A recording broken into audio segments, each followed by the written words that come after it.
region beta paradox. And Yeah. it's like so many people live in a state of comfort.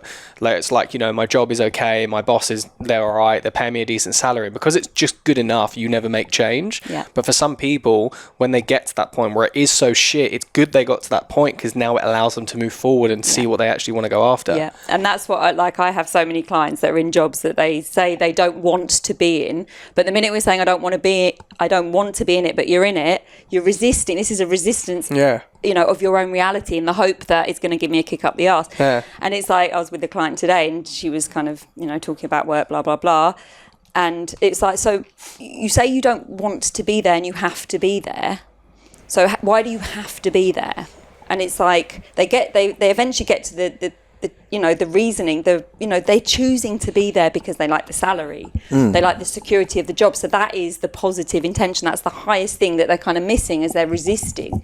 And then again, it's like waiting, hoping that moment's going to come along. And it's like, well, and I know this is easier said than done, but the more you can just let it go and trust, there will be one of those moments where something happens where you will just know, I'm done now.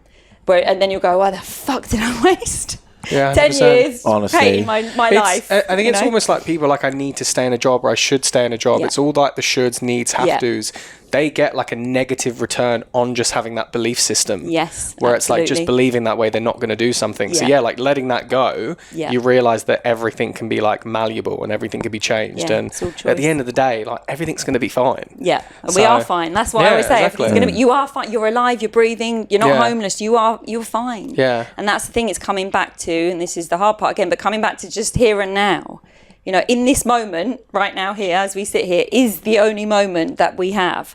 All the rest of it, past, future, it's all bullshit. It's not real. That's gone. That's not here. That's all made up, the past. Because you're only taking snippets of it and you're filtering it and you're making up stories about it. And you're having the same situation, two of you. Same thoughts. And we're just living in delusion land. You know, it's just, it's not real. And it's, I always say to people when it comes to, I guess, going through those little turmoils in life, is that if you think about it in a positive light, as in every single hardship that you've gone through in your life, you've gotten through. Yes. Like you're here today. Yeah.